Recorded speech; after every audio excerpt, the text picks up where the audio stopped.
but my main focus is my academics. And for the last 20 years, I have been learning and playing music.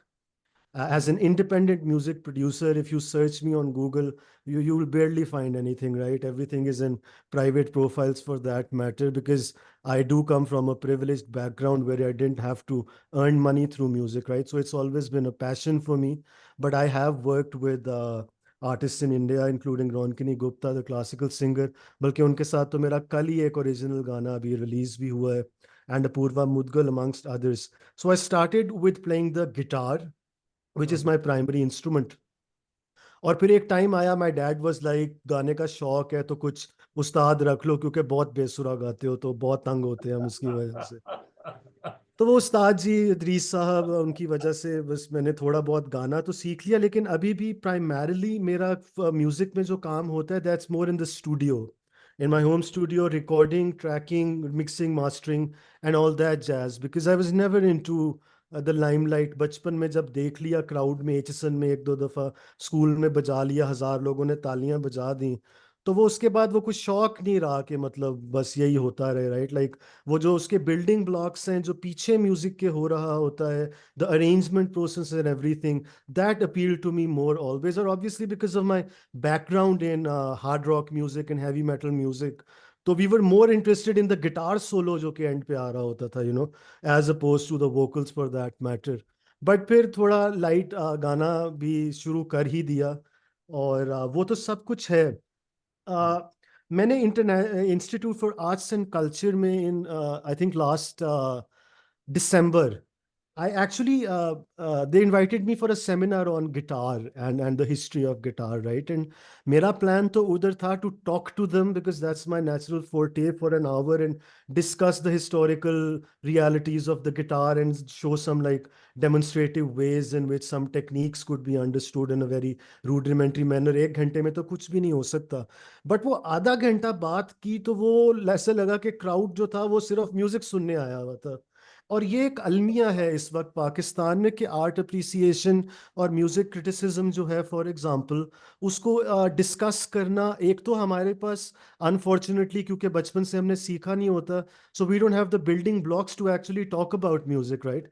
And in fact, if you find in most of the journalism that you see these days about music, whether it's in वो जो आपका standard news on Sunday होता है या don में, तो वो ज्यादा पीआर कैंपेन चल रही होती है, as oppose to a critical kind of analysis of music, so to speak, right? जो कि अपनी दुनिया के अंदर बाहर तो वो एक समझी जाती है एक बहुत बड़ी field in end of itself. मुझे याद है मैंने म्यूजिक में कॉलम्स लिखना शुरू किए तो समवन वाज लाइक, मैं फेसबुक पे कमेंट किया था, सम प्रोफेसर, पीएचडी प्रोफेसर, के music ought not to be dissected, it's supposed to be felt. And I felt like that was the most anti-intellectual kind of thing that you could say about art, right? Like, if it doesn't motivate you to critically think, then what does it even do, right? Which is why maybe हम बिल्लो और प्रीतो और इस चीज के अंदर फंस भी गए over time. And as I chart the journey through the intersection of music and politics right now as well, with some of the songs jinke through I will make my discussion clearer, so we will kind of see that through the 80s up till the 2020s, like in one way in the last 40 years, वो पुराने जमाने में sir आपको याद होगा कि music director, composer film का और अरेंजर याद होते थे लोगों को, नाम पूरा पूरा गाना आता था तो वो सारी चीजें याद होती थी। वो आजकल वो सिनेरियो चेंज हो गया, maybe because of corporatism as well in a way. तो एक तो इसको म्यूजिक और पॉलिटिक्स को अप्रोच करने का जो स्टैंडर्ड क्लासिकल तरीका है, if we go back to Plato, तो प्लेटो के लिए तो मतलब वो जो कैलिपोलिस आइडियल सिटी थी, उसमें उसने तो कह दिया था कि कुछ मोड्स हैं या आप उनको राग कह लें, जो कि आपने अपनी फाइटर क्लास को नहीं सुनाने, क्योंकि अगर आप उनको वो सुनाएंगे तो वो बड़े इफेमिनेट हो जाएंगे, उनकी मैस्कुलिनिटी कम हो जाएगी। उसको वो मिक्सोलिडियन बोलता था, जो कि हमारा आजकल का खमाज है। सो सा ग म प नी धा नी सा, सा नी धा प म ग रे सा। आपने वो सुना होगा, मोरा सैया मुझसे बोले ना। तो ये नहीं सुनाना फाइटर क्लास को, फाइटर क्लास को सुनाना है फ्रिजियन, विच इज तेरे तेरे तेरे तेरे ने ने ने ने ने ने ने ने ने ने ने ने ने रे रे ने ने ने ने ने। अच्छा, अब ये डेमोन्स्ट्रेट करके शायद थोड़ा सा क्लियर हो गया हो, बट एक तो ये जर्नी थी कि वो तो इतना आइडियलिस्ट था कि वो कह रहा था कि कुछ sets of notes if sung together create a particular kind of human emotion in the listener, right? और ये बड़ा कंट्रोवर्शियल है। हमारे क्लासिकल म्यूजिक के अंदर भी ये फ्रेम होता है कि कुछ राग, फॉर एग्जांपल समय की थेरी है, जो रस की हमारी थेरी है, कि कुछ राग आपने शाम में गाने हैं, दोपहर में गाने हैं, वेदर दैट साइंटिफिकली स्टैब्लिशेबल और नॉट। ये मैंने तो एक सिचुएशन कर दी, बट दूसरी तरफ इस पे I think when we end now I will go into music and politics as well. तो Theodor Adorno, for students of sociology and history, ये जो क्रिटिकल थियरिस्ट हैं, उनकी एक बड़ी क्लियर सी पोजीशन थी जब वो कल्चर इंडस्ट्री का थीसिस लिख रहे थे, दैट समटाइम्स जो म्यूजिक बहुत ही ओवर्टली पॉलिटिकल होता है, जहां पे आप बहुत डायरेक्टली अपना पॉलिटिकल मोटिव लिरिक्स में बोल रहे होते हो, वो शायद इतना सक्सेसफुल नहीं होता। और ज्यादा सबवर्सिव, सबलिमिनल तरीके से अगर आप इस चीज को इस्टेब्लिश करने की कोशिश करते हैं, तो वो शायद ज्यादा बेहतर एंड्स मीट मीट करते हैं ना। इसीलिए उसको ब्रेख्त हो गया, और वो waiting for Godot, I forget the name of the author, right, उसको वो उस तरह का post modern kind of deconstructive play भी बड़ा पसंद था।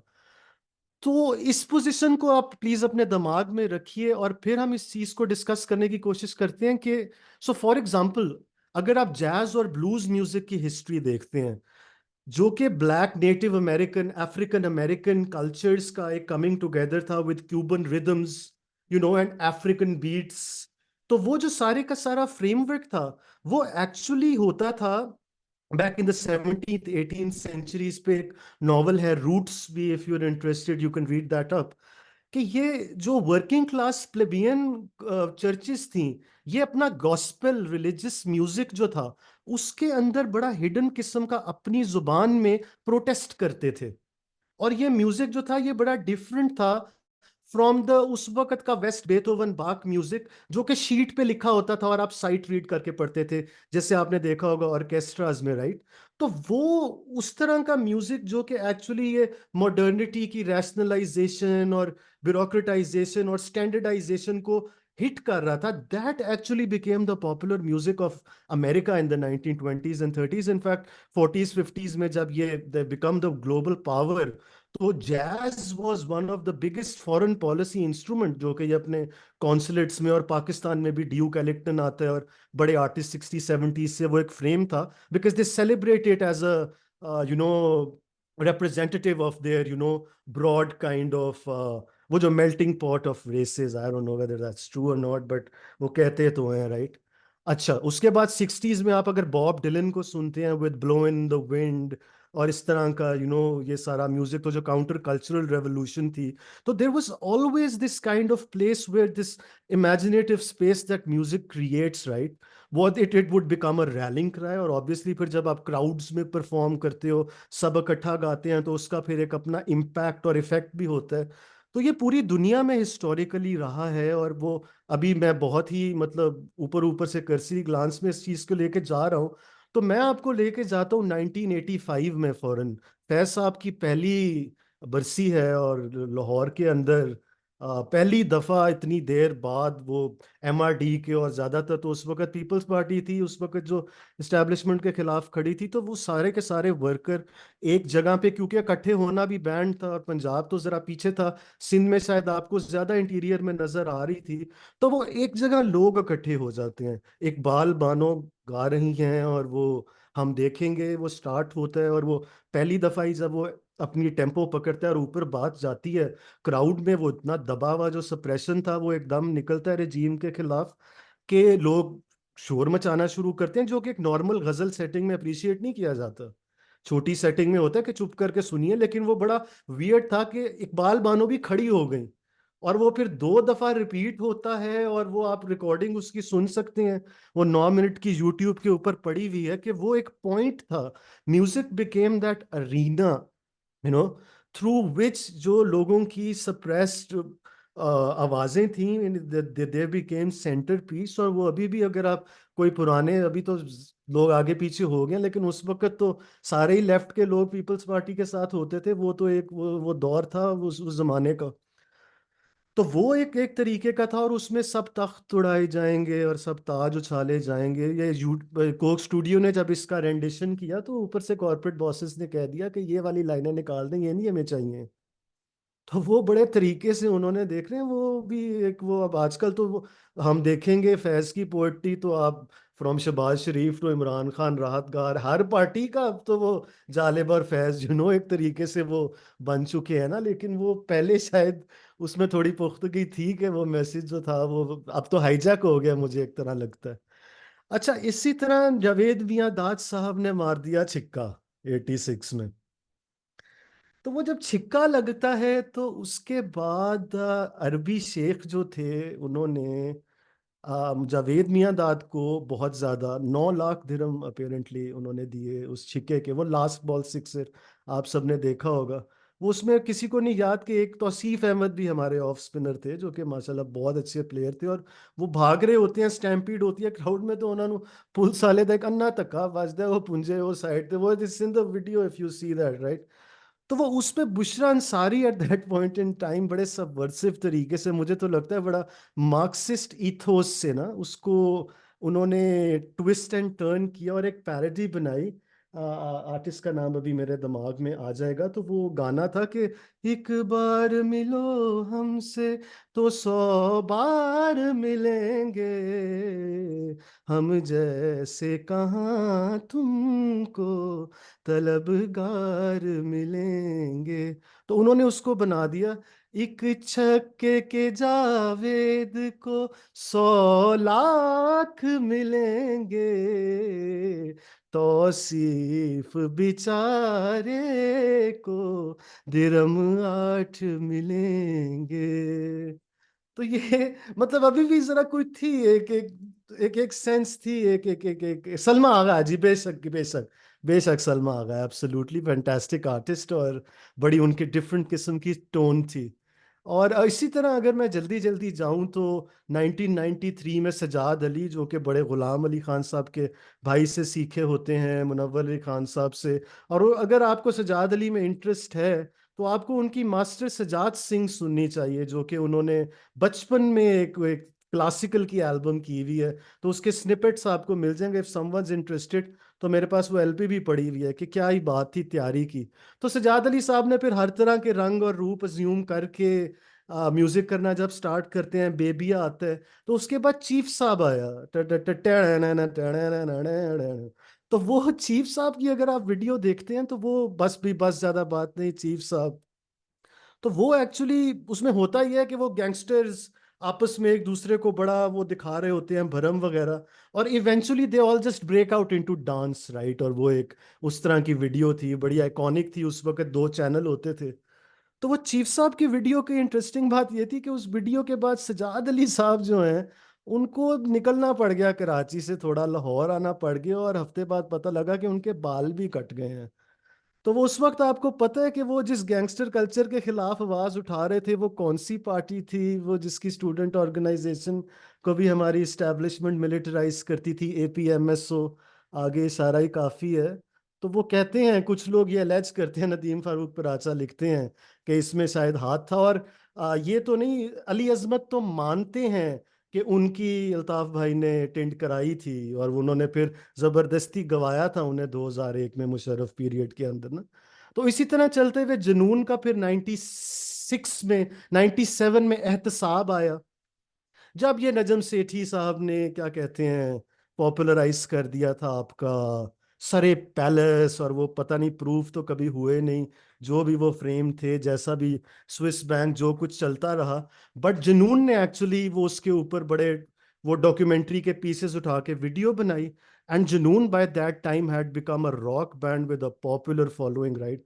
The government felt very very challenged, और इन्होंने उनको बैन किया। उन्हें उधर से एमटीवी साउथ एशिया ने उठा लिया, वो इंडिया चले गए, और वहां से they became this big force right.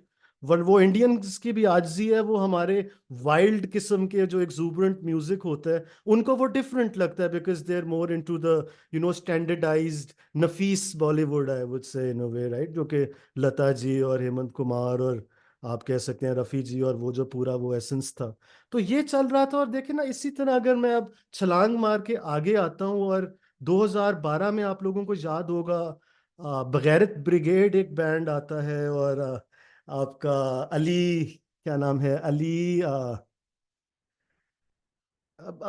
आलू वनडे जिन्होंने किया, क्या नाम है, वो भी टीवी पर्सनालिटी भी हैं। सॉरी इस वक्त I know why my memory is so weird, maybe because it's the middle of summer and मुझे छुट्टी, नहीं नहीं, not not Ali Zafar, Ali Aftab Saeed, sorry, yes, Ali Aftab Saeed, right, वो टीवी पे भी करते हैं, और वो उनका वो बड़ा वो ह्यूमरस है, तो वो, अब वो देखें अगर आप उसकी वीडियो इफ यू चेक, वो मेरी माँ ने पकाए आलू वनडे, मैं नहीं खाने मैनू लग देनी चंगे, मैं ते खावांगा चिकन दी बोटी, ओदे नाल खमीरी रोटी, राइट। तो अब वो देख रहे हैं, एक तो वो तर्ज भी बदल रही है। बड़ा डायरेक्ट था, और बड़ी सरप्राइजिंग बात थी कि 2013 तक की भी जो हमारी गवर्नमेंट्स थी सिविलियन, उन्होंने टीवी पे बड़ी ओपन स्पेस दी हुई थी, क्योंकि उसमें जमाते वो प्लेकार्ड्स आते हैं बीच में ना, वीडियो गाना चल रहा है, Jamaate Islami is equal to, so PTI is equal to good looking Jamaate Islami, और भी बड़े इंटरेस्टिंग किस्म के उस वक्त के जो उनके दिमाग के अंदर वो फ्रेम्स थे, तो उन्होंने basically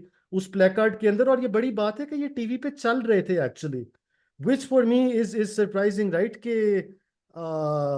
your money my pocket वे still enemies, a taunt at Pakistan posing to be anti-America after pocketing millions of dollars worth of aid from the US. Mullah plus military is equal to Ziaul. अब मैं beep ही लगा सकता हूँ, मतलब वो हक्की को आप समझ लें, उन्होंने आगे से वो भी चला दिया। और उसी तरह free judiciary is equal to hanged PPP. आपको याद होगा उस वक्त समोसों की कीमत पे सुओ मोटो लग रहे थे, और वो रेंटल पावर जो है उनके प्रोजेक्ट्स बंद हो रहे थे, फिर नवाज शरीफ की गवर्नमेंट आती है तो वो चलना शुरू हो जाते हैं। और उसी वक्त आपको याद होगा Ali Gul Pir, which was very fascinating actually, वडेरे का बेटा, राइट, और वो उसमें उसने जिस तरीके से अगेन क्लास की डायमेंशन को हिट करना शुरू किया। बट ये इन इन दोनों और इसके बाद के जो आए हैं, अली आफ्ताब सईद ने एक और भी, पैन दी सिरी भी एक था, वो भी एक एक पॉइंट के ऊपर वो हुआ था। बट अब चीज बहुत ओवर्ट, बहुत टिपिकल और सीधी, शायद आजकल की सोशल मीडिया जनरेशन जो कि ये स्वाइप कल्चर के अंदर इतनी ज्यादा फंस चुकी है, उन्हें इसी तरह की चीज कनेक्ट करती है कि सबवर्सिव किस्म का जो रेजिस्टेंस म्यूजिक है उसकी जगह नहीं है। उसके बाद आप देख लें DJ but phenomena becomes a thing is well, right, and उनको भी एक वो 2014 के धरने के बाद उठा के ले गए थे, और कुछ नहीं मिला, जब समझ नहीं आई तो डीजे ही उठा के ले गए।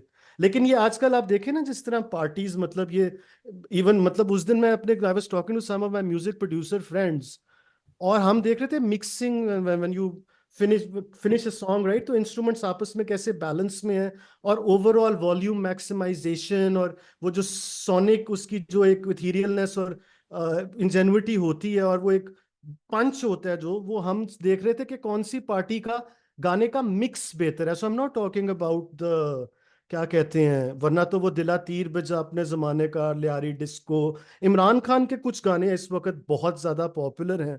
लेकिन बड़ा सरप्राइजिंग था कि मौलाना आ रहे हैं, JUIF, अगर आप उसको मिक्सिंग के एंगल से देखें, खाली ये छोड़ दें कि वो उसमें लिरिक्स क्या है या वो क्या है, अगर आप उसकी साउंड देखें ना, तो वो पीए स्पीकर पे जैसा बजता है, हेडफोन्स पे जैसा बजता है, और क्या कहते हैं ये स्टूडियो स्पीकर्स पे जैसा, तो it's a very good master, right. और वो मुझे याद है 2013 के इलेक्शन में तो मुस्लिम लीग काफ, पीटीआई, पीपल्स पार्टी, तीनों अपना जो इलेक्शन कैंपेन का क्वालिटी मीडिया था वो मीडास से करवा रही थी, एजेंसी एक ही थी। But this I am speaking about 11 years ago, in that whole kind of framework, ये सिचुएशन अब बहुत ज्यादा चेंज हो चुकी है, which requires a serious discussion at some point in time later. But yes, so these were just some of the strands that I thought required discussion. I think we should open it up for discussion, or do you want me to maybe sing something and then we open it up for discussion? हाँ, ये ज्यादा अच्छा है। अच्छा, मेरा इस वक्त गला ऑब्वियसली, मैं सोच रहा हूँ कि मैं हारमोनियम पकड़ लूँ या I think guitar will be fine. अच्छा, अगेन नक नक दा कोका गाया जा सकता है। नकदा को कहा, वो भी बिल्कुल है। नहीं, मनु दी तुन्नी याद, वरना कोई मसला नहीं सी, वो भी हो सकता सी। ਜੀ ਇਰਜ਼ਦਾ ਵੇਖੋ ਫਰਮਾਇਸ਼ ਕਿੱਥੋਂ ਆ ਰਹੀ ਹੈ, ਤੁਸੀਂ ਵੇਖ ਰਹੇ ਹੋ ਨਾ doctor guitar would be better. साहब। अच्छा, तो क्या कुछ पॉलिटिकली करें या मतलब कुछ तो पॉलिटिकली कर लेते हैं अब तो यू, कुछ मैंने वो एक फरमाइश आपको कन्वे कर दी थी, वो तो करनी है, बाकी आपकी मर्जी। मुश्किल है सर उसमें। पार्टी सॉन्ग भी इजाजत है, फरमाइश। नहीं सर फरमाइश करना मतलब। वो फिर मैं पार्टी अपनी पार्टी वाला गाऊंगा ना। बिल्कुल सही। इर्तिजाज साहब से फिर रिक्वेस्ट है कि अगर पार्टी सॉन्ग गाना है ना, तो फिर किसी एक पार्टी को प्यारे ना हो जाएं। हम आपको प्यार करना चाहते हैं कि एक पार्टी को प्यारे हुए तो फिर वो मुनासिब नहीं होगा। नहीं, वो तो हर किसी की सर अपनी एक राय तो है ना, आजादी हाँ, ख्याल तो है, फिर वो तो ये बिल्कुल, वो इसमें तो कोई हर्ज नहीं है। है ना, वो तो होना चाहिए यार, बिल्कुल। बल्कि वो मुझे मुझे बड़ा अजीब लगता है, वो मेरे दोस्त जिन्होंने पीटीआई के गाने भी किए हैं और नून के गाने भी किए हैं, तो उनसे मैं कभी कभी पूछता हूँ कि मतलब दोनों चीजें कैसे रूदारी भी कर रहे हैं और पैसे भी कमा रहे हैं, तो बाद में क्या फीलिंग आती है। लेकिन थैंक गॉड मैं म्यूजिक प्रोफेशनल नहीं हूँ उस सेंस के अंदर, तो मुझे वो वाला मसले में पड़ना नहीं पड़ता। तो आप लोगों को गिटार की आवाज सही आ रही है ना? आ रही। सर कम है थोड़ी ना, मेरा ख्याल कम है? थोड़ी कम थी वैसे, ओके हाँ। अच्छा, आप देखें, हाँ बेहतर है। सही है, आ रही है। नि सारे ग सारे पा म ग सारे ग रे ग सा, नि सारे ग रे सारे नि सारे म प नि सा प धा म ग रे ग सारे प म ग सारे ग सा, चश्मे नम जाने शोरीदा काफी नहीं, तोहमते इश्क पोशीदा काफी नहीं, आज बाजार में पाब जो चलो, आज बाजार में पाब जो चलो, दस्त अपनी चलो, मस्तो रक्सा चलो, आक बड़ी सर चलो, बड़ा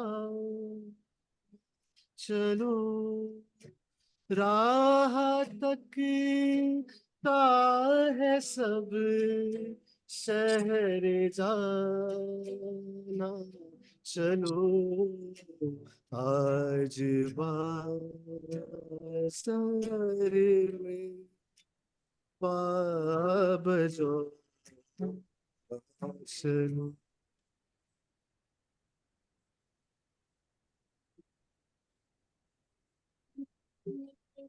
आवाज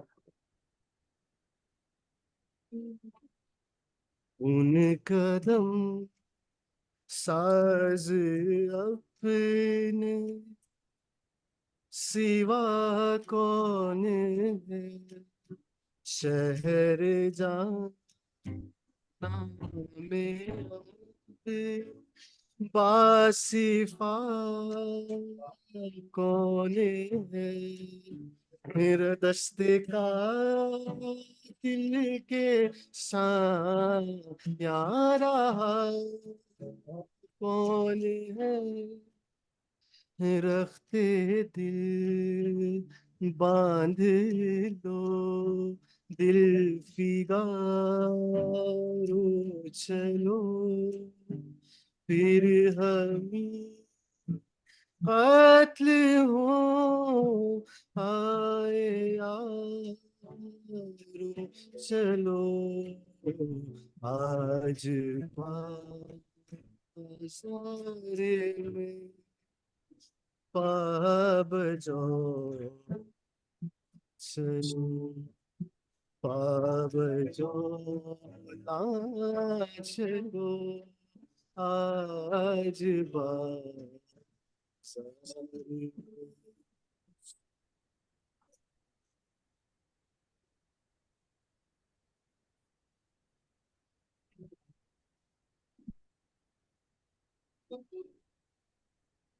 आज बाजार में पाप जो चलो। वाह, बहुत बहुत खूब, वाह। बहुत खूब, बहुत खूब। ये थोड़ा सा वो गिटार की आवाज का इशू हुआ है, लेकिन ये है कि बहुत जबरदस्त। वो यही है एक्चुअली ना sir, thank you so much for tolerating this. वो ये नहीं आ बस नहीं जी, टेक्निकल डिफिकल्टीज। नहीं आ रही। चले, ये इशू है। तो ठीक है, फिर ओपन करते हैं ओपन और करते हैं ना, हाँ, डिस्कशन करते हैं। बिल्कुल बिल्कुल, डिस्कशन करते हैं, क्वेश्चन आंसर कुछ भी जो भी। जी, डेफिनेटली। जी डॉक्टर शाजिया, आपसे शुरू कर लेते हैं आज। आप भले खुद से, एक तो आपका तारुफ भी हो जाएगा और बात भी हो जाएगी। जी डॉक्टर शाजिया। डॉक्टर शाजिया, अस्सलाम वालेकुम, मैं डॉक्टर शाजिया हूँ। मैं जी अनम्यूट करूँ वालेकुम सलाम। सर? जी होगी, आ रही आवाज है, आ रही है? अब मेरी जी जी आवाज जी बिल्कुल। जी जी जी बिल्कुल आ जी। रही अस्सलाम वालेकुम, डॉक्टर शाजिया हूँ। बैरिया यूनिवर्सिटी में कराची में पढ़ाती हूँ। बच्चों को एथिक्स और क्रिटिकल थिंकिंग पढ़ाती हूँ। तो हाँ, मुश्किल ही काम है, लेकिन करते हैं। सो ठीक है, मैंने थोड़ा सा लेट ज्वाइन किया, लेकिन जितनी भी आपने बातें की ना, particularly when you started with Sajjad Ali का चीफ साहब और वो सारी, तो वो सारी मेमोरीज भी हमारी सारी, और पूरा आप जो वो बात करें ना कि पहले थोड़ा टॉलरेशन, एक टॉलरेंस जो था, और समहाउ पॉलिटिकल एक उसके साथ भी इन लोगों में भी टॉलरेंस था। समहाउ वो जिस पॉलिटिकल पार्टी की आप बात करें, वो भी हमें पता है कि उसके बाद सज्जाद अली के साथ क्या हुआ था। हम उस टाइम पे कराची में ही थे। लेकिन ये कि समहाउ इतना था, लेकिन अभी तो इस कदर बैन हो चुकी चीजें। मुझे तो आज से, आपको 2 दिन से तो हमारे ऑडियो मैसेजेस भी मुझे लग रहे थे as a kind of problem internet के थ्रू भी, जब ऑडियो में भी एक दूसरे को मैसेज कर रहे हैं, वो भी लोगों को एक दूसरे को नहीं मिल रहा है। सो मतलब पाबंदी की अगर आप बात करें, तो इस हद तक फिजा इतनी ज्यादा जाबराना है कि समझ नहीं आता कि हाउ डू सी इट। अब इस कॉन्टेक्स्ट के अंदर म्यूजिक का आप क्या फ्यूचर देखते हैं, पर्टिकुलरली एक पॉलिटिकल वॉइस के साथ? हाँ, that's a very articulately put question। इसमें अब एक तो मैं खुद जिस चीज के ऊपर काम कर रहा हूँ, मैं ऑन वन लेवल तो अभी हम नॉर्थ कोरिया नहीं है या क्यूबा नहीं है, राइट। पहले ये तो क्लियर है, राइट। लाइक अभी भी मतलब हम, अगर आप देखें ये जो आपकी प्रेस फ्रीडम्स इंडेक्स है या फ्रीडम हाउस की इंडस्ट्रीज हैं या वैराइटीज ऑफ डेमोक्रेसी की इंडस्ट्रीज जो हैं, मुस्लिम मेजॉरिटी कंट्रीज में भी अभी भी हम पॉलिटिकल फ्रीडम्स में, अभी हम गल्फ वाला सीन नहीं है यहाँ पे। मतलब वो तो आप सोच भी नहीं सकते, राइट, कि वहां पे आप खलीज टाइम्स में कोई चूं भी कर देंगे, राइट। तो वो एक तरफ तो सप्रेशन तो बिल्कुल है जो कि हमेशा से रही है, लेकिन जो अथॉरिटेरियनिज्म की नेचर है हाइब्रिड रिजीम के साथ, ऑब्वियसली उसमें प्रॉब्लम्स हैं, सेंसरशिप भी है। बट मुझे कभी कभी लगता है कि हम उसको ओवर प्ले कर देते हैं, keeping in mind our context in a cultural sense. Otherwise हर तरह की फ्रीडम ऑफ एक्सप्रेशन मूवमेंट्स के साथ तो हम खड़े रहते हैं। दूसरी तरफ अगर म्यूजिशियंस की बात की जाए इन इन अ ब्रॉड सेंस, तो वो यही कहते हैं ना कि अगर आपने आर्ट को बचाना है तो आप आर्ट खुद अपना ख्याल कर लेगी, आप आर्टिस्ट्स को बचाएं।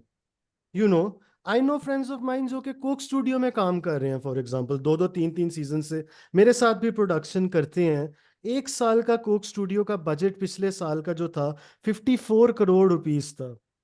और एक म्यूजिशियन को, जिसने 3 गाने बजाए हैं वहां पे, अरेंज किए हैं और उसका पियानो बजाया है, उसको टोटल आप सोच नहीं सकते कि टोटल 5 लाख रुपए मिले हैं। जिसके अंदर होता यह है कि आप कोक स्टूडियो का अगर सेशन हो रहा है तो उसको अपनी कोई नौकरी, कोई वो टीचिंग जॉब कर रहा है या अगर वो कुछ कर रहा है, वो सब कुछ छोड़ के जाना पड़ेगा, राइट। और उस ब्रॉडर सेंस के अंदर हमारी गवर्नमेंट, इंडियन स्टेट ने तो पेट्रोनाइज किया और बहुत ज्यादा मतलब गुरुकुल मैकेनिज्म भी चलाया, और मतलब वो भी चलाया पूरे पाकिस्तान में। There is not a single PhD awarding institution in music. और एमफिल भी दो यूनिवर्सिटीज करा रही हैं, और वो जैसा करा रही हैं मुझे पता है, बिकॉज मैं एसोसिएटेड रहा हूँ, वो मैंने सारे का सारा फ्रेमवर्क देखा है। तो सिचुएशन ब्लीक है। वो तो मतलब मुझे नहीं लगता कि वो कोई जो अच्छे म्यूजिशियन हैं, जो तैयार म्यूजिशियन हैं, वो कोई नजरियाती कंसिस्टेंसी रख के अपना म्यूजिक चला सकते हैं आजकल के टाइम्स में। Let's be very honest, right. मैं मतलब बिकॉज मेरे साथ कोलीग्स हैं जिनके साथ मैं कोलैबोरेट करता हूँ, काम करता हूँ, तो उस कॉन्टेक्स्ट में देखे हुए, हाँ, अब अगर आप मतलब अपर क्लास से बिलोंग करते हैं, और आपका अपना एक सोशल कैपिटल का जरिया है, तो वो उस तरह के म्यूजिशियंस भी आपको एक लेवल के ऊपर मिल जाते हैं। बड़ी अजीब सी बात है, मेरे अपने जो म्यूजिक टीचर हैं, उनके सामने मैंने गलती से, because he is from a musician family, मरासी की टर्म यूज कर ली, and he lost his mind. और उन्होंने कहा मैं तुम्हारे मुंह से आइंदा ये वर्ड ना सुनूं, बिकॉज हम इसको नहीं ओन करते, right. But on the other hand you have non music घराना पीपल, जो आजकल रिक्लेमिंग की एक डिबेट चली हुई है, रिक्लेमिंग एजेंसी, जो कि अपने आप को प्राउड टू बी ए मरासी कह के कॉलम्स भी लिख रहे हैं, जो कि हैं नहीं। तो वो जो हैं वो उस टर्म से अपने आप को सेपरेट करने की कोशिश कर रहे हैं, और जो नहीं है उनके लिए वो एक बन गया, क्या कहते हैं, रैलिंग कराए सोशल कैपिटल गेन करने का। तो सिचुएशन बड़ी ब्लीक है। But I don't want depress you with all of this, but this is coming from the ground. मतलब ये इस वक्त जो हालात हैं, वो मैं आपको बता नहीं सकता कि क्या सिचुएशन है ऑफ फुल टाइम म्यूजिशियंस। ठीक। अच्छा, एक डॉक्टर साहब ने ये सेटिंग्स चेंज करवाई हैं, मिर्तज़ा मैंने चेंज की हैं, लेकिन अभी कुछ क्वेश्चंस लेते हैं और फिर हम बाद में टेस्ट करेंगे कि कुछ उससे बिल्कुल इम्प्रूवमेंट ठीक हुई है, है। बिल्कुल ठीक है, डॉक्टर डॉक्टर बिल्कुल साजिद ठीक। खान जी, डॉक्टर साहब, साजिद साहब, साजिद साहब आप हैं डॉक्टर साहब? साजिद खान, साजिद साहब। अच्छा, चले डॉक्टर सुहेल की तरफ चलते हैं। जी डॉक्टर साहब।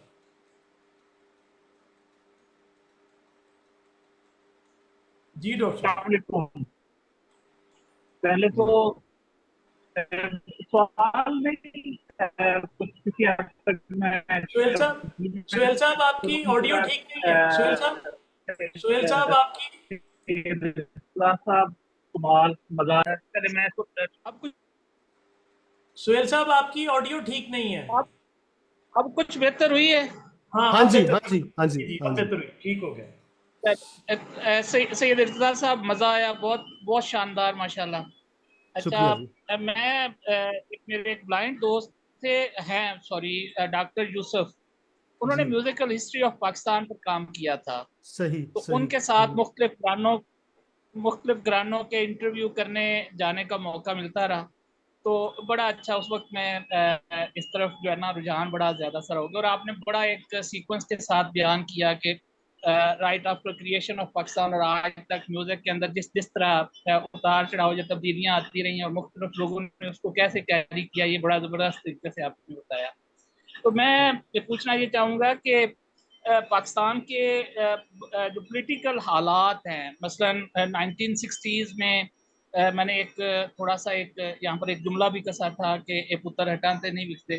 तो 1965 की वार में एक तरह का सॉन्ग्स थे। फिर 1971 में भी उस वक्त बंगला जो है वो उसका रंग जरा ज्यादा चढ़ चढ़ गया होगा। फिर 1990s में 1990 की दहाई में जो हमने खुद आंखों से देखा है, उसमें कश्मीर का एक रंग बड़ा गालिब रहा है। और फिर जब से ये क्या लें कि वार अगेंस्ट टेररिज्म में भी हमने कोई दुश्मन के बच्चों को भी पढ़ाया है और कुछ इस तरह की चीज़ें की हैं। और फिर जब से ये हाइब्रिड रजीम का तजर्बा और हाइब्रिड प्लस का तजर्बा आया है, इसमें हमने देखा है कि पूरा के पूरा हमारे बड़े ताकतवर इदारे जो हैं वो इस तरफ चले गए हैं। तो आप इस हवाले से कैसे देखते हैं कि ये एक जो जंगी हवाले से हमारे अंदर ये तब्दीलियां आती रही हैं, तो ये कब तक हम लोग इसको बर्दाश्त करते रहेंगे या इसमें ठहराव कब आएगा?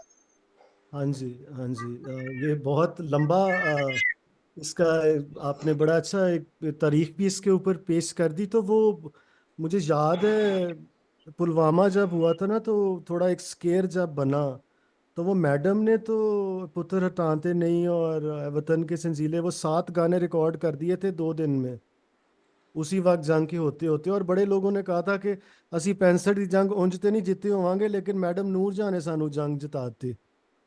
ਤੇ ਉਹ ਮਸਲਾ ਇਹ ਹੈ ਕਿ ਹੁਣ ਆਤਿਫ ਅਸਲਮ ਤੁਹਾਨੂੰ ਜੰਗ ਨਹੀਂ ਜਿਤਾ ਸਕਦਾ।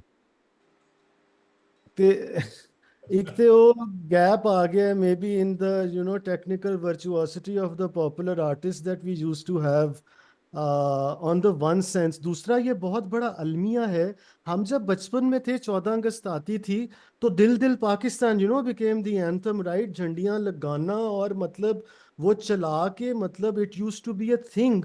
और मैं आप लोगों से पूछता हूँ, आप मतलब 2000 से देख लें पिछले 20 साल में कोई ऐसा नेशनल सॉन्ग जिसने पूरी की पूरी कौम की इमेजिनेशन को उस तरह कैप्चर किया हो जिस तरह पुराने कैसेट और सीडी प्लेयर के जमाने में दिल दिल पाकिस्तान, और उस जमाने में फाखिर का गाना भी आता है, और 90s में यू हैड 2 और 3 क्रिकेट के साथ वर्ल्ड कप से मुंसलिक भी नेशनल एंथम। हर हर एल्बम में every artist used to have a patriotic song in their album, right. 7 गानों की एल्बम है तो एक पेट्रियोटिक सॉन्ग होता था।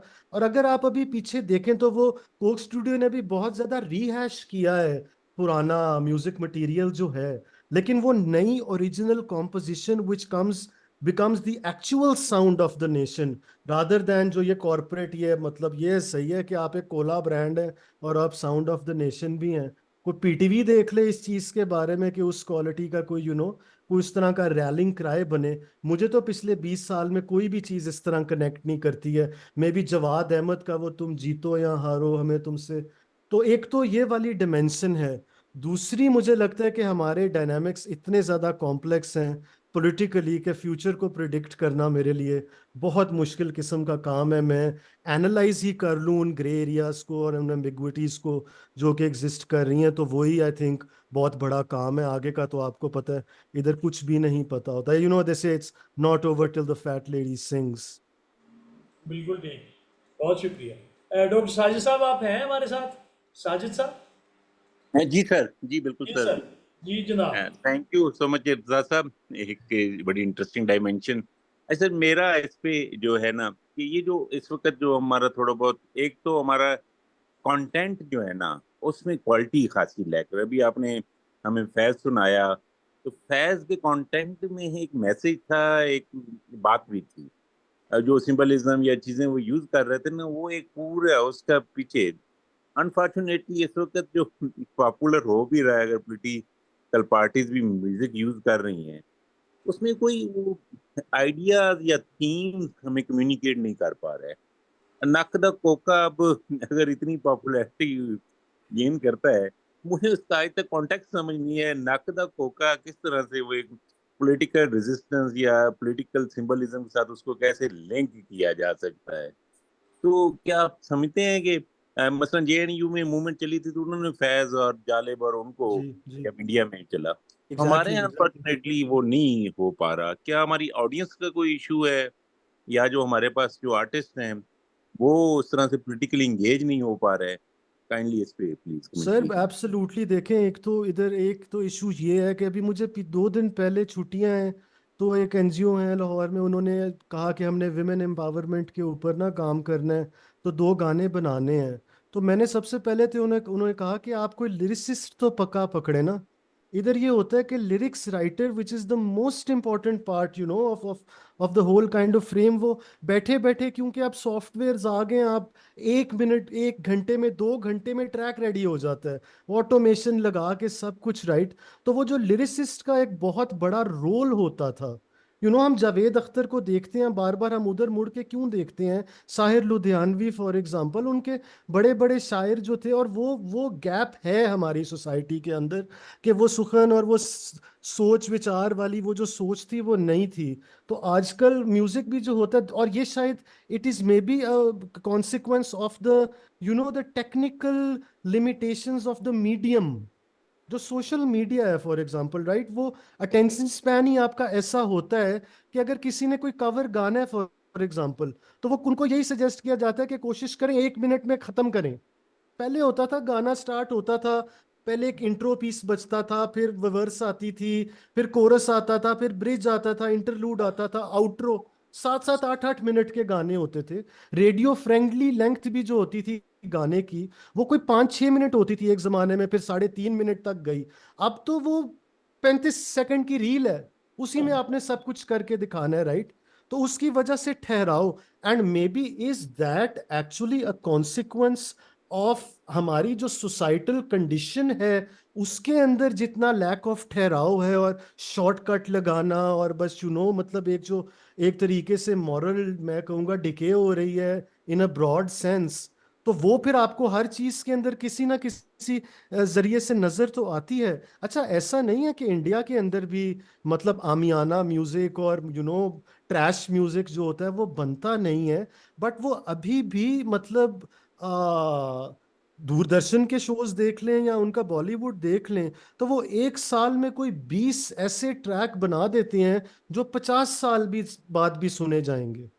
आप जैसे या अरिजीत सिंह का फॉर एग्जांपल लाल इश्क देख लें या आयत देख लें, वो मतलब उस जिस तरीके से वो मॉडर्न सेटिंग में गाने प्रोड्यूस हो गए हैं, वो 100 साल बाद लोग याद करेंगे उसको, वो इतना मतलब अमर हो चुकी है उस तरह की चीज। और इसमें बजट भी फिर एक तरीके से मैटर करता है, क्योंकि म्यूजिक प्रोड्यूसर्स के तो हैंड्स भी टाइड होते हैं ना, उनके कॉर्पोरेट मॉन्स्टर हैं, वो ऊपर बता रहे हैं उन्हें।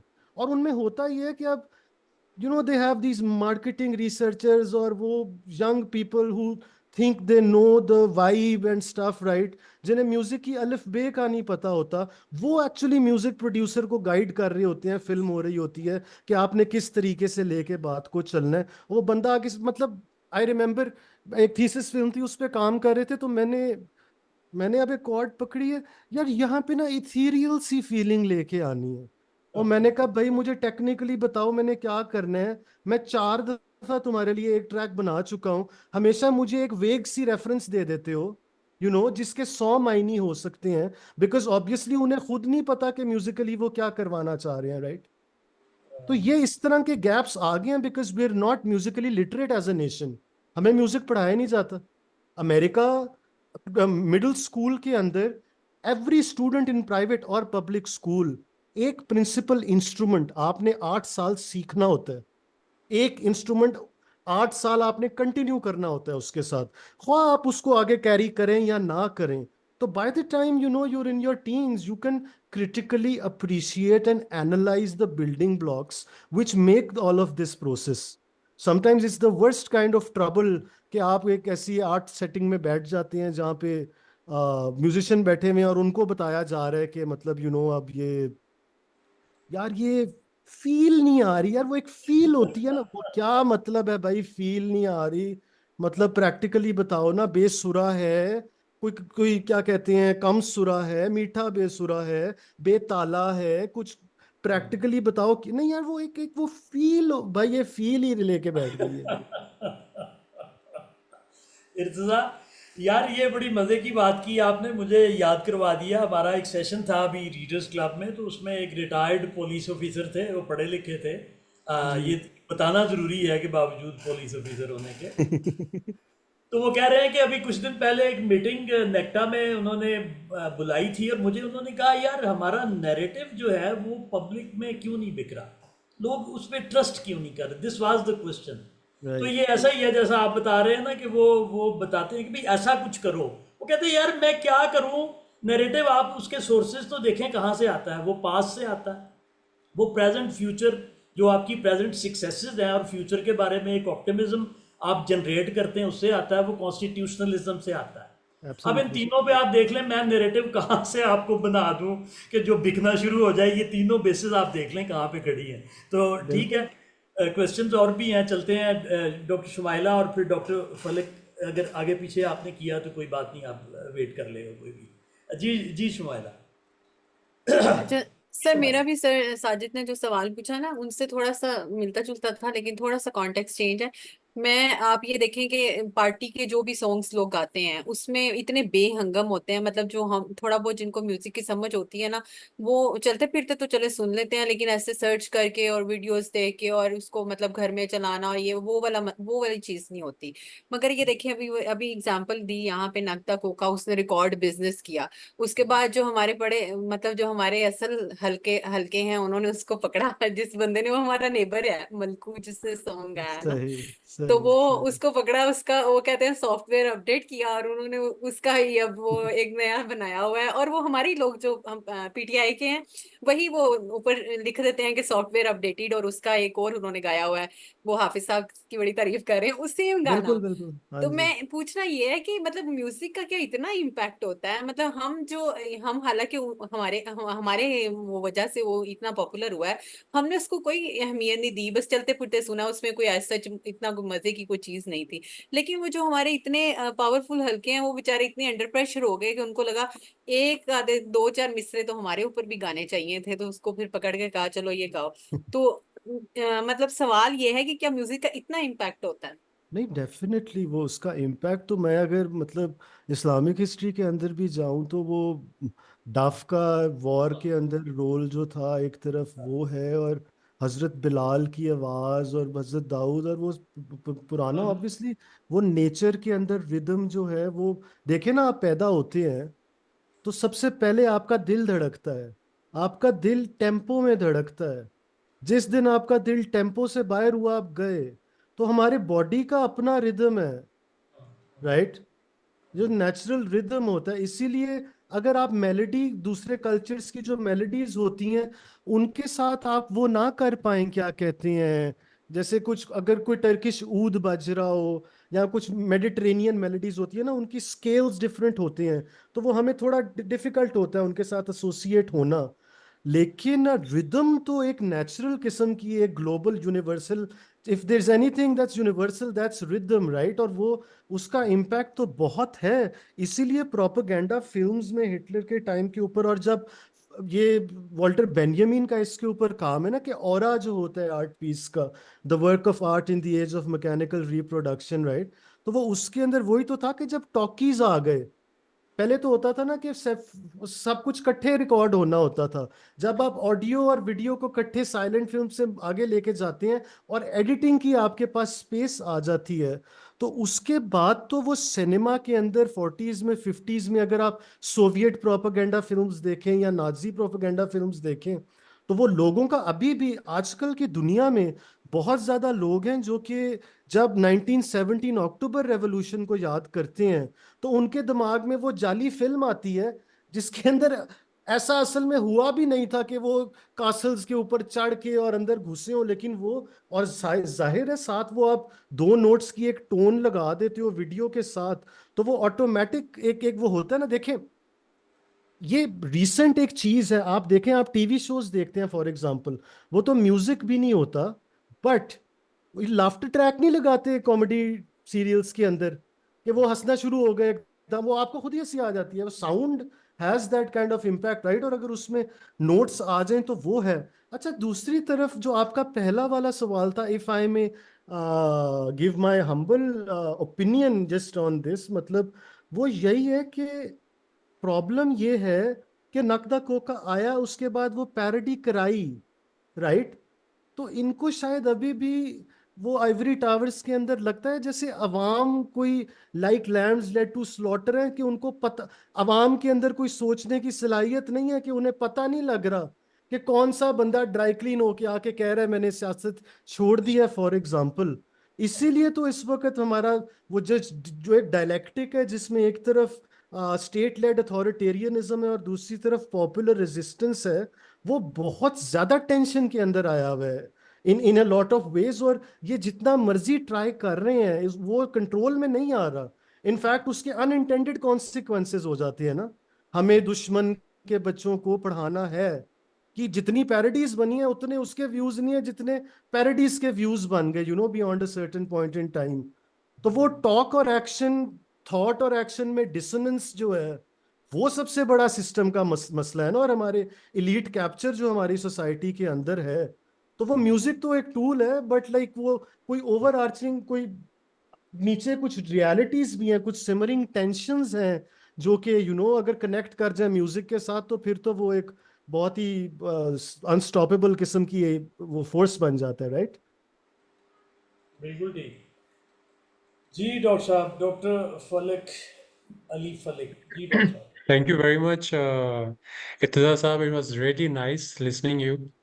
मेरा क्वेश्चन, आपने जिक्र किया कि आप 10 साल से कॉलमिस्ट हैं, तो how do you see the future of जो कॉलम राइटिंग है, specially in the age of AI and digital books and all that micro blogging sites?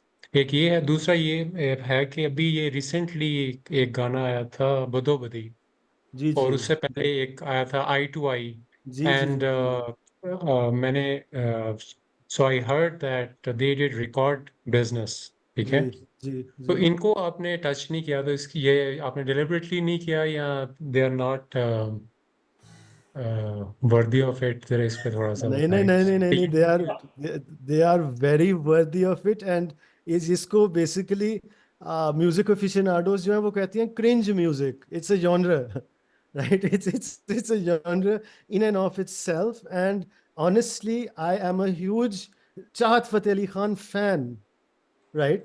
देखें, वो कोई टेररिस्ट नहीं है, पहली बात है, ठीक है? वो एंटरटेनर है, उसको गाना नहीं आता, राइट? थोड़ा बहुत उसको टेम्पो का पता है, यार उसकी रोजी लगी हुई है, बस ठीक है। लगभग आपको क्या उससे जा रहा है, राइट? अगर लोग बुला के उससे एंटरटेन हो रहे हैं। अब वो जरा थोड़ा सा रिसेंटली हुआ है, ताहिर शाह जो पहला था जिसपे ये जालिम आमिर लियाकत ने सांप फेंक दिया था लाइव शो में, यार वो he actually believed in those lyrics. Like वो उसका क्रिएटिव एक्सप्रेशन का मैकेनिज्म था, जो हमारी अपर क्लास बुर्जुआ मेंटालिटी को अनफॉर्चुनेटली पेंडू लगता है ना, क्रिंज है थोड़ा ये।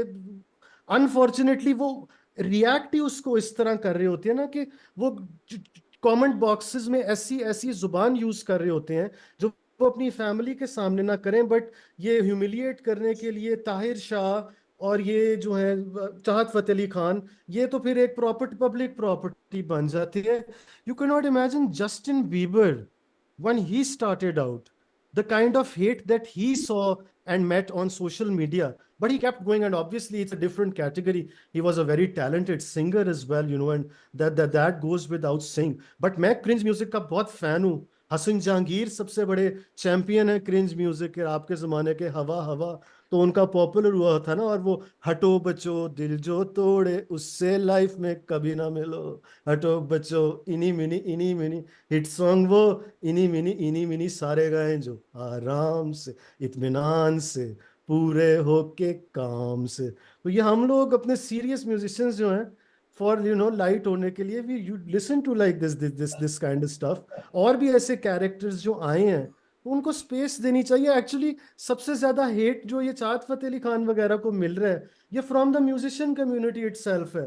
कि शफकत भाई बैठ के कह रहे हैं कि उसने क्या, यार शफकत भाई आपकी रोजी को उसने क्या लात मार दिया, यार आपको क्या है? वो लगा हुआ। एक और भी है अनवर दरबारी, अगर आप इंटरेस्टेड है ना, उनको आप जरा सर्च कीजिएगा तो वो आपको मिलेगा। अच्छा, दूसरा जो सीरियस सवाल है, मतलब इस वक्त पूरे लाहौर में डॉन की वीकली डेली सब्सक्राइबरशिप जो है, in a city of millions billions, total 5500 लोग हैं जो कि डॉन ले रहे हैं, राइट? तो ये मेरे से सवाल, मेरे थीसिस सुपरवाइजर पूछते होते हैं कि तुमने एकेडेमिया में रहने और कॉलम ही लिखने हैं, do you want to remain poor all your life? मैं अब यही बात उसमें कह सकता हूँ कि ये बड़ा प्रॉब्लम है। आप अपना एक बड़ा कंसर्टेड एकेडमिक स्टाइल में 1000 वर्ड कॉलम जो है वो शेयर करते हैं लोगों के साथ। वो कहते हैं इतनी लंबी चीज कौन पढ़े, उनको लगता है जैसे कोई असाइनमेंट आ गई है। अब हम लोग बचपन से किताबें, तो वो है, वो एक प्रॉब्लम तो है। बट मुझे अभी भी लगता है कि प्रिंट मीडिया विल स्टे, उसकी एक नॉवेल्टी है। और दूसरा, अभी भी पाकिस्तानी ब्यूरोक्रेसी इतनी आर्केक है कि प्रोफेसर साहब ज्यादा बेहतर बता सकते हैं कि अभी भी कटिंग्स जाती हैं कैबिनेट डिवीजन में और प्राइम मिनिस्टर के पास ना सुबह। तो वो अगर आपने इन्फ्लुएंस करना है किसी ना किसी पॉइंट के ऊपर of human interest for example, तो वो कभी कभी उसकी बहुत ज्यादा वैल्यू होती है रादर देन ये आर्बिट्ररी किस्म के social media likes, right. But ये अपने स्टूडेंट्स को समझाना मेरे लिए बड़ा मुश्किल काम बन जाता है। होंगे उनमें से कोई 5 साल में कोई 10 होंगे जिनको मैंने जबरदस्ती लिखवाया है।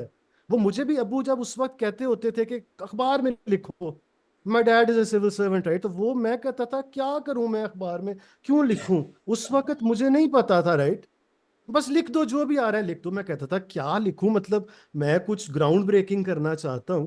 But now when I look back at it, वो इट वाज विजडम के वो 60 कॉलम्स इन अ न्यूज़पेपर एक ही जगह पे सारे इकट्ठे हुए हुए हैं, taught me a lot, created an audience for me, especially I applied for jobs.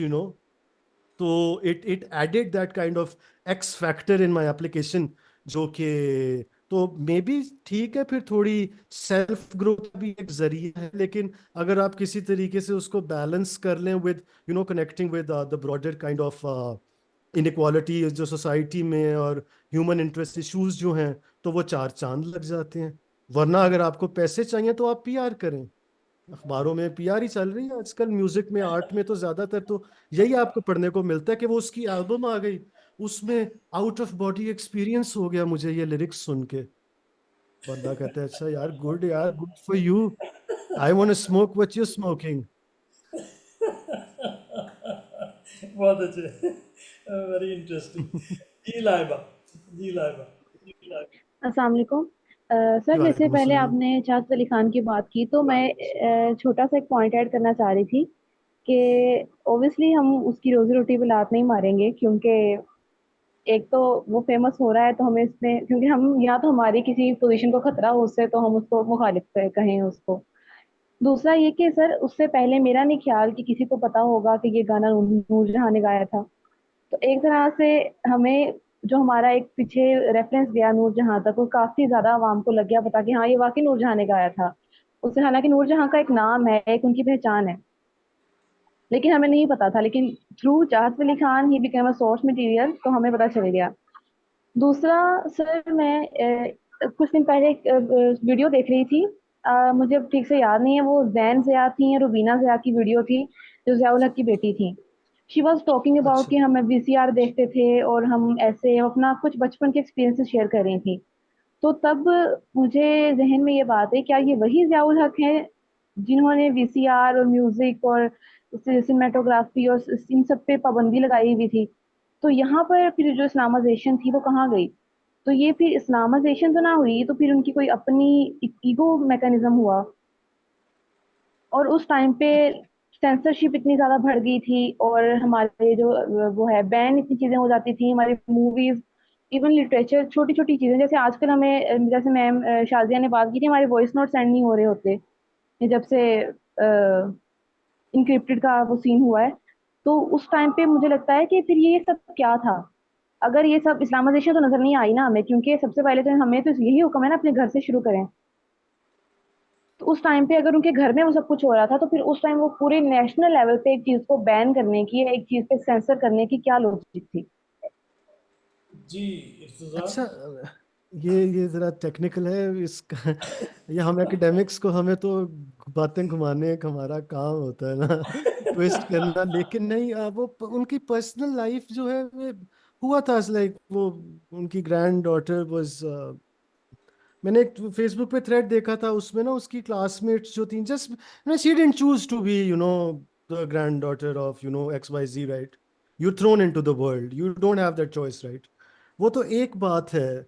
दूसरा ये तो रहा है, आप जमाते इस्लामी के लीडर्स, हमारे राइट विंग कंजर्वेटिव लोगों के, वो अपने बच्चों को बाहर पढ़वाते हैं और वो उनके पर्सनल लाइफ में वो लाइफस्टाइल लिबरल्स होते हैं, लेकिन एक तजाद होता है जब वो आम आदमी को अपना, जहाँ पे वो अपना वो आइडियोलॉजिकल सारा उन्होंने मंजन बेचना होता है, तो वो तजाद तो है जो कि अब इतना ज़्यादा एक्सपोज हो गया है और उस पर इतना लिखा भी जा चुका है। बट ये जो है ना, ज़िया के टाइम के अंदर देखें, हाँ, अलहमरा के अंदर फॉर एग्जांपल सिर्फ कैलीग्राफी अलाउड थी, which was criminal in one sense, नहीं नॉट कैलीग्राफी, बट वो पूरी आर्ट्स को, वो पर्पस बिल्ट हॉल्स थे जो लाहौर, पाकिस्तान, इस्लामाबाद में 2 हैं और लाहौर में है, कराची में वो अभी रोते हैं, कराची में अभी एक पर्पस बिल्ट म्यूजिक ऑडिटोरियम नहीं है in a city of, you know, जो कि बना इसलिए हुआ है कि उसमें, जैसे आप बाहर देखें ना, तो वो स्टेडियम्स में अरीनाज होते हैं। अब अगर आप ज्यादा टाइम को देखते हैं उस सेंस के अंदर, तो देखें, इस्लामाइजेशन चलानी थी ना, तो वो मिक्स्ड मार्शल आर्ट्स की जैकी चैन की फिल्में तो लगती थी कि वायलेंस तो से डिसेंसिटाइज तो हो रहा था, 6 बजे की खबरों के बाद कश्मीर का प्रोपेगेंडा तो लगता था। और अगर मैं अब खुल के बात करूं, फिर बाद में हम बोस्निया चेचनिया और सब कुछ आ गया, और हम तो, हमारा तो बचपन उसकी वजह से रूइन हुआ, हमारी इनोसेंस छीनी गई, क्योंकि सीएनएन भी लगता था 4 बजे पीटीवी पे, तो वो अगर कोई ग्राफिक इमेजरी होती थी तो वो उसको पिक्सलेट कर देते थे, ये पिक्सलेट भी नहीं करते होते थे, और ये रेप स्टोरीज दिखा के, मैं कश्मीर कॉज को अंडरमाइन नहीं कर रहा, मैं सिर्फ इनकी मैनेजमेंट की बात कर रहा हूं कि ये उस वक्त, और उस वक्त TV watching used to be a communal activity, everybody would get together, sit down and watch it together, right, एक चैनल है, सब देख रहे हैं, so you can imagine the kind of power that they had। अब तो वो private हो। दूसरा, उसके बाद वो गंडासा कल्चर की फिल्में, सुल्तान राही और मैडम और तारिक, क्या वो टाफू खान साहब की एक वो जोड़ी बन गई, और उन्होंने जिस तरह फिल्म इंडस्ट्री का पट्टा हमारा बैठा, वो बस खत्म हो गया। फिल्म तो एक ऐसा जगह होती है जहां ये सारी की सारी चीजें इकट्ठी होनी थी। अभी आप ये शाहनूर और ये लाहौर का ये एरिया देखे ना, बारी स्टूडियोज वाला, तो वहां पे तो कोई, मैं अब इस तरह मैं बात करूं कि कोई खानदानी बंदा उधर जा ही ना।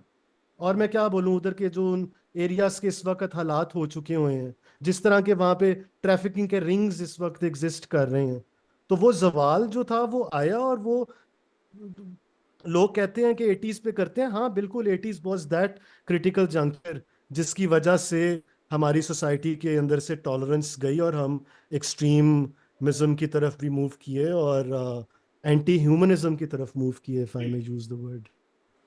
बिल्कुल सही कह रहे हैं। तो लाइबा, आप इतना पीछे क्यों जा रही हैं? अभी देख लेना, वो जो ट्विटर है वो उस पे सारे ही वीपीएन लगा के खुद कर रहे हैं, तो हमारे लिए बंद है। सर ऐसा ही है, हमें कभी हम पता भी नहीं चलता, हम कोई भी सर्च इंजन खोलते हैं वो हमारा चल नहीं रहा होता। हाँ, अक्सर एग्जाम्स में ऐसा होता है, हमें शिद्दत से चाहिए होता है डाटा, लेकिन हमारे सर्च इंजन चल नहीं रहे होते, हमारी यूट्यूब नहीं चल रही होती, हमारी ट्विटर बंद है, कभी इंस्टा बंद कर देते हैं, कभी फेसबुक पे बैन लगा देते हैं। हालांकि वीपीएन का ऑप्शन मौजूद है, उसके बावजूद वो हर किसी को पता है कि हम यूज कर सकते हैं। और इन सब मतलब बहुत ही लेम चीजें हैं ये हमारी, जो कि हमें अभी भी पूरी सेंचुरी पीछे लेके जा रही हैं। बिल्कुल ठीक। इर्सना, आप ज़रा चेक कर सकते हैं, मैंने सेटिंग जो थी इसकी चेंज की हैं, तो जी जी, मैं एक सेकंड मैं चेक करता हूँ। देखिए, आप लोगों को आवाज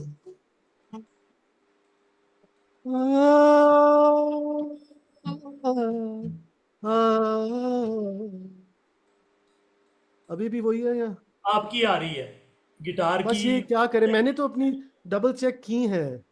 हाँ नहीं, मैंने भी चेक किया है, उन्होंने डॉक्टर फलिक ने कहा था ये चेंज करें, मैंने चेंज की है लेकिन नहीं हुआ, उससे मैं नहीं ऐसा हुआ। करूंगा ना, मैं आप लोगों के साथ सर अभी भी उन्होंने मैसेज में कुछ वैसे बताया है। वैसे शेयर कर दूंगा, जो आप लोग कुछ मेरा जो स्टूडियो हाँ रिकॉर्डेड ऑडियोज हैं, वो maybe if you guys are interested, तो you can check that out. अच्छा है, मेरी ठीक। नाकिस सिंगिंग जो है उससे मैं नहीं नहीं, बच भी गया कि मुझे वो बड़ा मजे का था। मैं तो ये कहने लगा था कि वो इंस्ट्रूमेंट के बगैर भी अगर आप सुना दें तो मजा आएगा। इंस्ट्रूमेंट के बगैर तानपुरा ले लूं? ले लें, ले लें। तानपुरा किधर लगाऊंगा मैं? एक सेकेंड।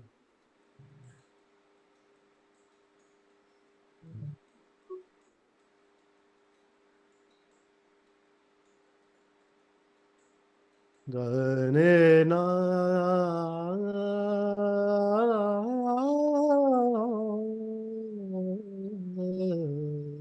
निद निरे गारे मा गारे निध निरे सा निरे गारे मा गा पा मा धा पा नि धा मा ध नि रे सा नि ध प म ग रे सा नि म ध नि रे ग म रे नि ध नि रे सा।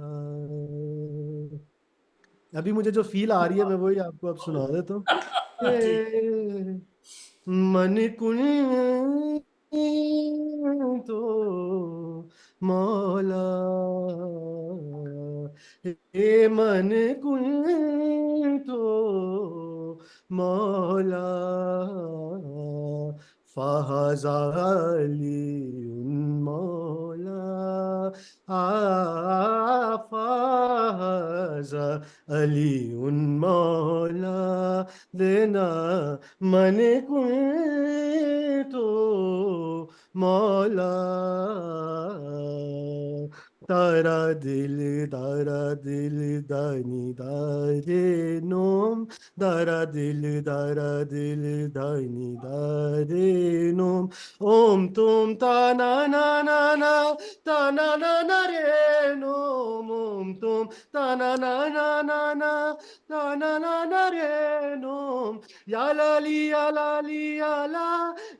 ला रे नोम, दारा दिल दानी दारे मन कुल तो मौला। वाह वाह, बहुत अच्छा, बहुत अच्छा, जबरदस्त। तो मेरा ख्याल है इसके बाद सवाल तो नहीं होना चाहिए, बनता नहीं है। तो जी, कोई और फरमाइश कोई मुख्तसर सी हो अगर, तो मैं रिक्वेस्ट कर सकता हूँ तो, लेकिन सवाल अब मेरा ख्याल है हम आ, रहने दें हाँ जी, क्योंकि करने अच्छा एक तो जी जी डॉक्टर शाजिया, जी डॉक्टर शाजिया। सर बस सवाल तो कोई नहीं, इतनी खूबसूरत एक तो हमें आज म्यूजिक सुनने को मिला और ये इतना यूनिक सेशन है। पहले तो बहुत शुक्रिया आपका कि और इर्तिजा का कि इसको अरेंज करने के लिए। और मैंने कहीं एक बात पढ़ी थी कि जब पर्टिकुलरली हमारे कॉन्टेक्स्ट के हवाले से जिस तरह के हम लोग हैं, कि जब कोई खुशी या गम की कोई बात जो हम लफ्जों में बयान नहीं कर सकते, तो फिर हम वो सिर्फ म्यूजिक में ही बयान कर सकते हैं।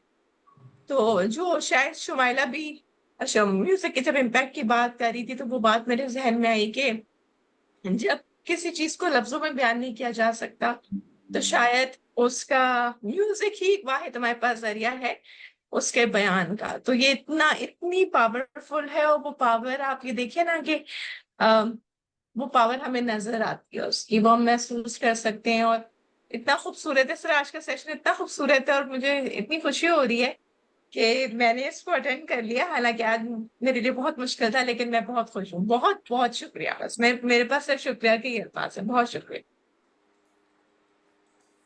अच्छा नहीं हाँ जी इर्तिजा, प्लीज। जी जी जी, जी, you want to say something? जी मैं इर्तिजा। बस आप सबका शुक्रिया अदा करना चाहता हूँ, इतनी एक मतलब नॉलेजेबल ऑडियंस और इतना कनेक्टेड रहे हैं और मुझे टॉलरेट कर लिया, यही बड़ी बात है। वरना मेरे घर वाले जड़े ने वो भी मैनू कहते ने जा सिर ना खा साडा दवा हो, you know my wife literally says at one point in time के बस ये अपना इंटेलेक्चुअलिज्म जो है ना इसको दूर करो, let's watch like a simple run down typical kind of film or something, and I sometimes want to shed away all of it, but I got so involved, so ये बड़ा अच्छा लगा मुझे।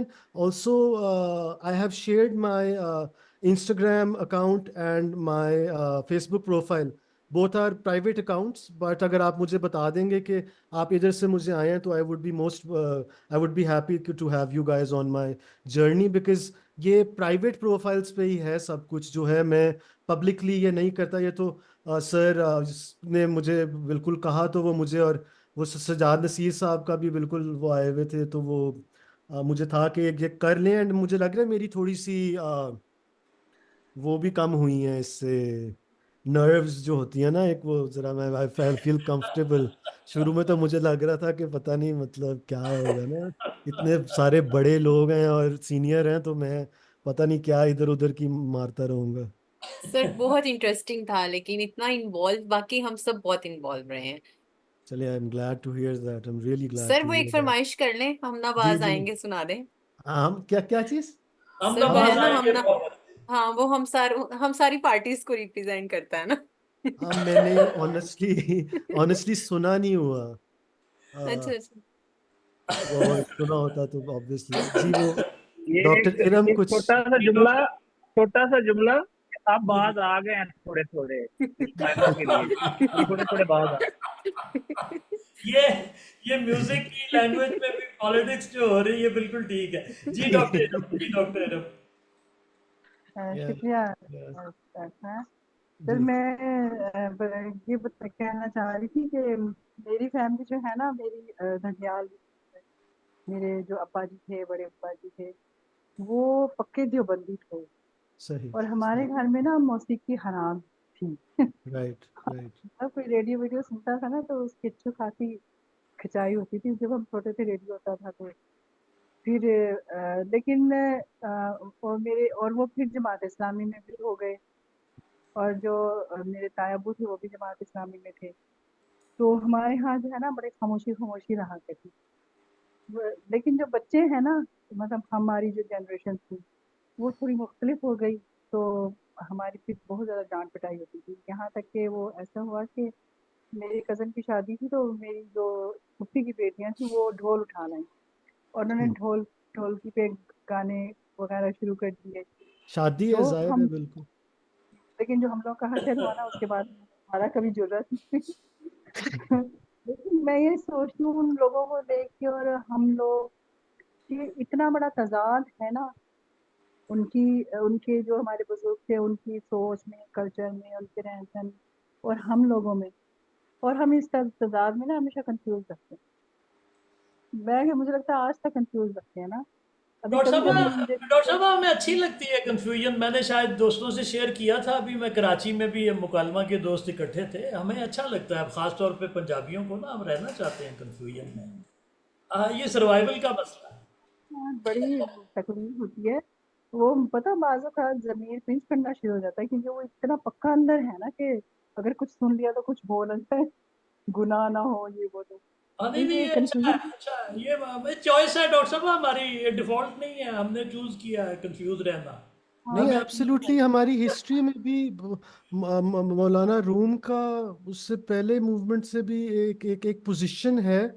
वरना वो हदीस की एक पर्टिकुलर पोजीशन है जो कि हराम तो कुरान में नहीं, लेकिन उस वो नहीं है। हदीस के थ्रू उसको जरा स्ट्रिक्ट इंटरप्रिटेशन के थ्रू उसका एक वो फ्रेमवर्क बन गया है। बट इसके ऊपर भी एक गुफ्तगू होनी चाहिए कभी, एक सीरियस किस्म की, बिल्कुल। एक open discussion at some point in time. Because काफ़ी इंटरेस्टिंग किस्म की राय मुझे इसलिए लगती है कि मुझे नहीं लगता कि आजकल का जिस तरह का म्यूजिक एक्सेसिबिलिटी है through YouTube to young children for example, right, और उसमें जिस तरह की थीम्स होती हैं, मतलब in your for example standard hip hop and EDM music, it's sex, drugs and rock and roll, और वो glorifying rape and all that jazz, मतलब वो जो सारा फ्रेमवर्क है, तो वो तो मुझे लगता है हराम है।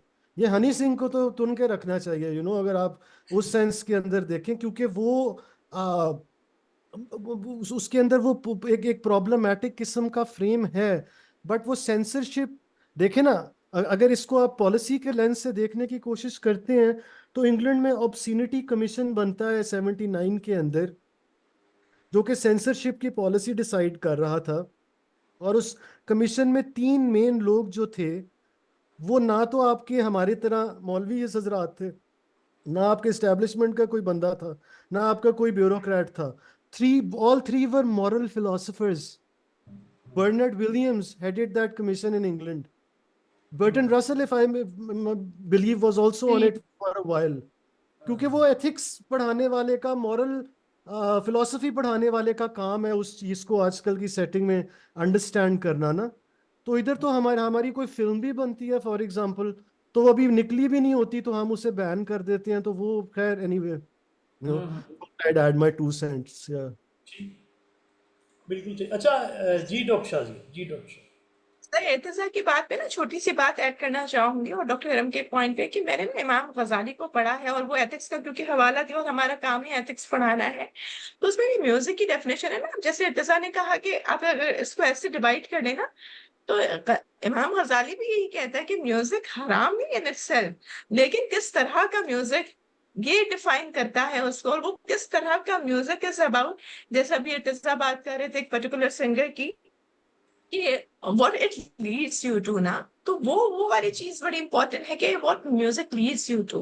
तो शायद अगर वो डिफरेंशिएट हम कर लें, और अगर हम अभी तक कर चुके होते तो आज हमारे हालात बहुत बेहतर होते, और हमारे टीन्स भी जो है ना, वो जितने अभी आपको मिसगाइडेड नजर आ रहे, हम तो खुद अपने आप को भी मिसगाइडेड ही समझते हैं, अभी तक हमें बहुत सारी चीजों के हमें खुद से नहीं मिले, तो समहाउ शायद क्योंकि हम ना, हमारी इल्म में ना वो डेप्थ है ना वो ब्रेड्थ है, तो हम शायद चीजों को उस तरीके से लेके आगे चल नहीं सके और समझा भी नहीं पाए, ना खुद समझ सके। लेकिन शायद वो जो एक ये जो कॉन्सेप्ट है ना, म्यूजिक हराम है, वो कौन सा हराम है वो भी डिफाइंड है, लेकिन हमने उसको एक्सप्लोर नहीं किया। सो ये मतलब ऐसा नहीं, इतनी स्ट्रिक्ट इंटरप्रिटेशन नहीं है इसकी कि हर तरह का म्यूजिक हराम। नहीं, बिल्कुल ठीक कह रही हैं आप। हमारा काफ़ी ये कन्फ्यूजन है परफॉर्मिंग आर्ट्स के बारे में। एक अमेरिकन मुस्लिम स्कॉलर है, मुझे नाम उनका इस वक्त जहन में नहीं है, वो उनका बेसिक थीसिस ही ये है कि देखिए हमारा जो मैसेज है इस्लाम के हवाले से, वो हम पहुंचा ही नहीं सकते, कम्युनिकेट ही नहीं कर सकते बाकी दुनिया को, क्योंकि हम परफॉर्मिंग आर्ट्स में नहीं हैं, हमने इसमें कुछ काम नहीं किया। और उसमें बेसिक जो प्रॉब्लम हुआ वो इसी कन्फ्यूजन से हुआ कि ये हलाल भी है या हराम है, तो उसलिए हम आगे उसमें बढ़ ही नहीं सके बहुत ज़्यादा। तो चूँकि ये एक बुनियादी एक हमारे अंदर वो कॉन्ट्रडिक्शन जो है वो एग्जिस्ट करता है। इर्जा यार बहुत शुक्रिया आपका। मैं चाह रहा था सज्जाद साहब से, मैं बहुत मसरूफ़ रहा कि सज्जाद साहब को कहूँ, वो हमारे दरमियान, वो भी एक कॉमन हमारे मेरे भी वो पसंदीदा उस्ताद हैं, आपके भी। जी बिल्कुल तो जी, लेकिन मैं ना उनको समहाउ नहीं इनवाइट नहीं कर सका, टच नहीं कर सका। तो मैं आपको अब इनवाइट करूंगा मुकालमा में। आपने कहा भी था, मैं बस ज़्यादा आउट ऑफ स्टेशन ही रहा इन दिनों में, सही आज ही सही मैं वापस सही। आया, तो मैं आपको शामिल करता हूं। तो उसमें जब भी आप फ्री हो तो यू आर मोस्ट वेलकम। तो ये हमारा ऑफ कोर्स आखिरी सेशन नहीं है, और भी हम डेफिनेटली करेंगे, और जब कभी आप इस्लामाबाद आएँ तो हम मिल बैठेंगे। Definitely I might come next week, वो कुछ काम के सिलसिले में था, तो अगर मेरा चक्कर लगता है तो I will obviously touch base with you. हाँ, मुझे आप जब प्लान बन जाए तो मुझे बताइएगा, आपको रीडर्स क्लब डेफिनेटली दिखाएंगे, वहाँ कॉफ़ी पिलाएंगे और गपशप करेंगे। बेस्ट बेस्ट है, ब्लैक कॉफी पियेंगे। ठीक। ठीक है, राजीव it was an कुछ absolute pleasure to be here, and I hope like कुछ substantive, कुछ सोचने को कुछ fodder मिला हो, away from the mundaneness of everything, and thank you so much, sir, and बिल्कुल, everybody for definitely being definitely. such a बल्कि मैं kind तो सोच रहा audience. था यार, your students are very lucky, आपकी क्लास बड़ी मजे की होती होगी। यस वो सर, सर बहुत अच्छा बोल रहे हैं सर। आप हमारे उन स्पीकर्स में से हैं जिनको हम बार बार सुनना चाहते हैं। मतलब आप पहली दफा तो हमें लगा अभी कम है, अभी हम सर से कहेंगे कि आपके साथ और एक सीटिंग अरेंज करें। वो अच्छा क्या कहती है इर्जा जी इर्जा जी। आज बड़ी देर के बाद पहली दफा ना शुमाइला ने टाइम रिमाइंडर नहीं दिया किसी स्पीकर को। Yes sir. मैं डर रहा था थोड़ा सा कि इन्होंने ना एकदम से वो घड़ी देखनी है, लेकिन आपका वक्त टाइम भी ज्यादा नहीं हुआ था। वो यस भी एक था, आपने बड़ा ठीक कैलकुलेट किया हुआ, तो उससे पहले बल्कि आपने भाई वो आपको पता है ना, हम क्योंकि क्लासेस पढ़ाते हैं तो हमारे दिमाग में आधे घंटे की एक वो ऑटोमेटिक टिंग जो होती है यस। कि इससे पहले कि बच्चे आपको गुस्से से देख रहे होंगे, सर क्लास का टाइम खत्म हो गया, आप हमें जाने क्यों नहीं दे रहे। और सर मुझे लग रहा था आज का सेशन ना बड़े नेचुरल फ्लो में होना चाहिए, अगर हाँ, आप ना भी रुकते ना तो मैंने आपको नहीं रोकना था। क्या बात है, क्या नहीं बात नहीं है। नहीं, ये बिल्कुल सबसे बिल्कुल। सबसे अच्छा कॉम्प्लीमेंट है it's a. It's a thank you very much, बहुत मजा आया, it was a real treat. Thank thank you you very so much thank you everybody, sir, thank you so thank much you. जी, प्लेजर। ओके जी, अल्लाह हाफिज, अल्लाह हाफिज।